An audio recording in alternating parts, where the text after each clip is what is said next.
ചെമ്പനീർ പൂവിന്റെ പുത്തൻ പ്രോമിലേക്ക് എല്ലാവർക്കും സ്വാഗതം. അങ്ങനെ നമ്മുടെ ശ്രീകാന്തിനെ വീട്ടിലേക്ക് വരുത്താൻ വേണ്ടിയിട്ട് നമ്മുടെ ചന്ദ്ര രവിയോട് പറയാം കേട്ടോ, ശ്രീകാന്തിനെ എങ്ങനെയെങ്കിലും വീട്ടിൽ വരുത്തണം, ഞാൻ അവനെ 10 മാസം നൊന്ത് പ്രസവിച്ചതെന്നൊക്കെ പറയും.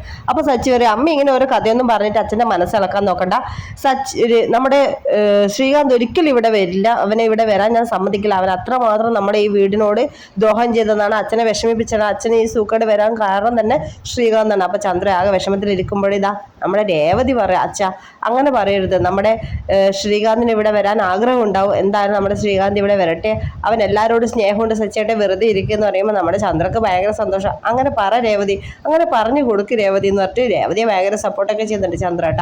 അപ്പം ഇന്നത്തെ പ്രോമോ കിടിലനാണ്. എല്ലാവരും നമ്മുടെ ഏഷ്യാനെറ്റിൽ 7:00 കൃത്യം 7:00 ചെമ്പനീർ പൂവ് കാണുക കേട്ടോ. ആ പ്രോമോയിൽ തന്നെ അടിപൊളി എപ്പിസോഡൊക്കെ കാണിക്കുന്നുണ്ട്. അപ്പം അങ്ങനെ രേവതി അച്ഛനോട് ഇങ്ങനെ സംസാരിക്കുകയാണ്, നമ്മുടെ ശ്രീകാന്തിനെ വീട്ടിലേക്ക് എന്തായാലും വിളിക്കണമെന്ന്. അപ്പോൾ ഭയങ്കര സന്തോഷത്തിലാണ് കേട്ടോ. അപ്പോൾ ചന്ദ്ര ഇങ്ങനെ പറയുന്നത് കേട്ടിട്ട് അപ്പോൾ ഇങ്ങനെ നമ്മുടെ രവി ഒന്നും പറയാതെ ഇങ്ങനെ എല്ലാവരുടെയും മുഖത്ത് ഇങ്ങനെ നോക്കി നിൽക്കുന്നത്. അപ്പോൾ ഇന്നത്തെ എപ്പിസോഡ് ഫുൾ കാണുക, അപ്പോൾ എല്ലാവർക്കും മനസ്സിലാവും ഇന്നത്തെ എപ്പിസോഡിൽ എന്തൊക്കെയാണ് ഉള്ളതെന്ന്. അപ്പോൾ ഇന്നത്തെ വീഡിയോ ഇഷ്ടപ്പെട്ടാൽ ലൈക്ക് ചെയ്യാൻ മറക്കല്ലേ, തുടർന്ന് ഫോളോ ചെയ്യുക. Bye bye.